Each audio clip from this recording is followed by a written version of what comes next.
Monetary Theory and the Great Capitol Hill Babysitting Co-op Crisis. A comment by Joan Sweeney and Richard James Sweeney, two of Washington, D.C.'s most splendid institutions. The Board of Governors of the Federal Reserve System and the Capitol Hill Babysitting Cooperative are currently fighting their own separate battles against the scourge of inflation.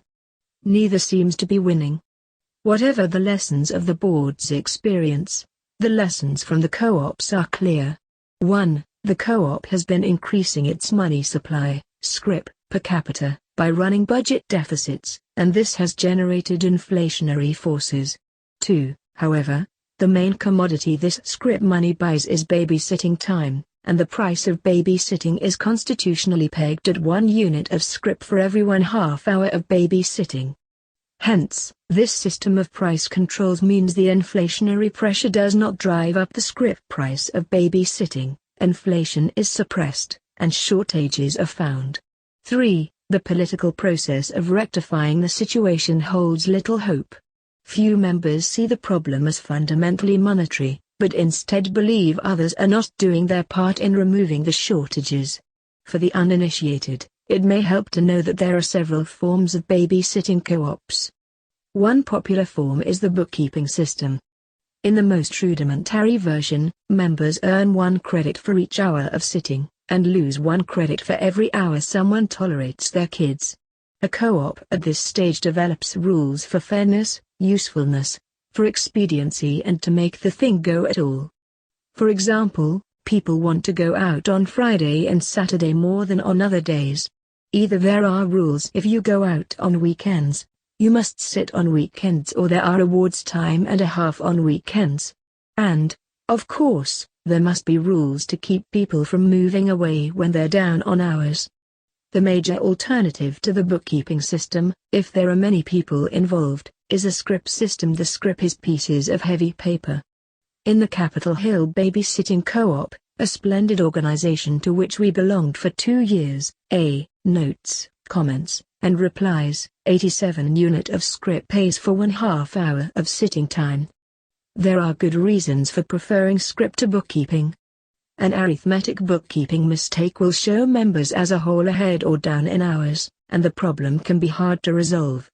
With scrip, the hours earned automatically cancel against the hours spent when the sitter is paid. The co-op has enjoyed vicissitudes that make Nixonomics look good by contrast. A few years ago the co-op had a recession. Few people felt they could go out, but many wanted to babysit. Now there is great difficulty rounding up sitters for all those who want to go out. This is a classic sort of inflationary pressure: too much money, scrip, chasing too few goods, sitters. In the previously mentioned bad old days, according to long-time members, there was a shortage of scrip.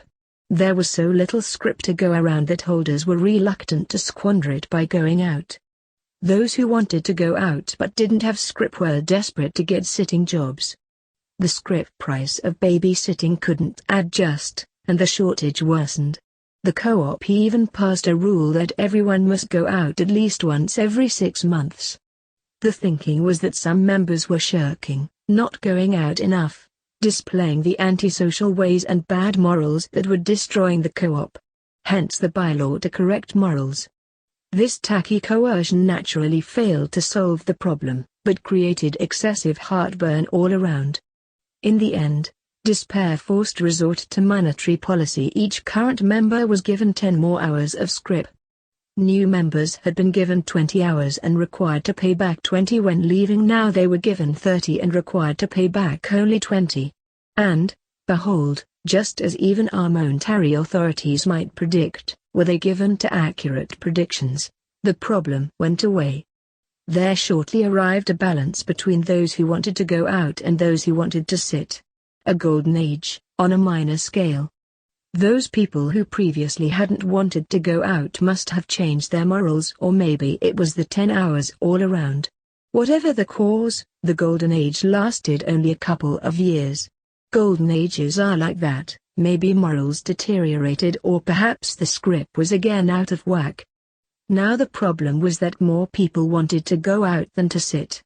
In fact, the The 10 scrip reform has moved the co-op from a position where there was too little scrip and the amount was shrinking, to a position where there was just about the right amount of scrip but the amount was growing. After a while, it naturally followed there was too much scrip and more people wanted to go out than to sit. A little arithmetic limns the current tragedy. First, consider co-op expenses.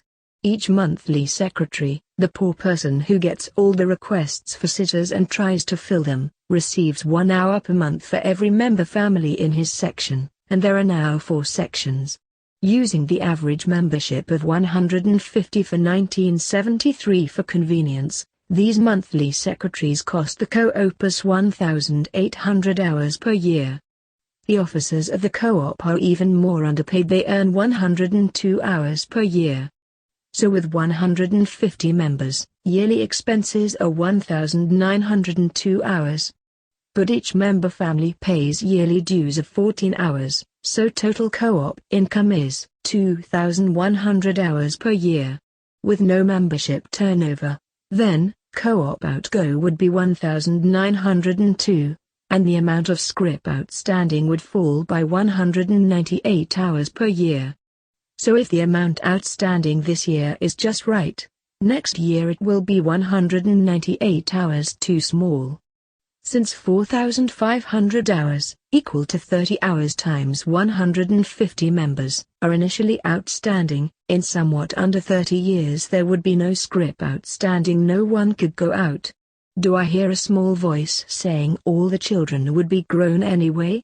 This would be a depression, compared to the previous recession, and the co-op is saved from this, and from running out of children, by membership turnover. Recall, each new member is given 30 hours and pays only 20 when leaving. Thus, a one-family turnover that does not change total membership increases this total volume of scrip outstanding by 10 hours. The amount of scrip will expand by 200 hours per year if the turnover is 20 families annually. The 192-hour shrinkage noted above is offset by the 20x 10 hours, or since 2150 is 7.5%, if the turnover exceeds 7.5% the amount of scrip will grow. Sadly for domestic tranquility, the turnover rate has somewhat exceeded 7.5%, being approximately 20% in 1973-74.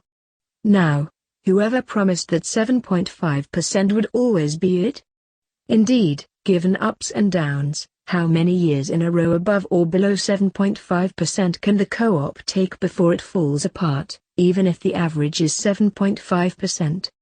It is not surprising that some members want to remedy the situation with rules to force sitting by those members who are shirking their duty. Indeed, a truth squad is envisaged to find out why individuals aren't sitting enough. The important thing, of course, is what to do to make things work right. The short-run answer is to make the income and outgo mesh with the turnover rate. As things now stand, there is too much scrip outstanding and it is growing. One good idea is to reduce the amount through a one-time tax. But this would have to be repeated over and over, to mop up the growth in scrip due to membership turnover. Each time, it would require a majority vote in favor of this in a referendum where a certain minimum number vote.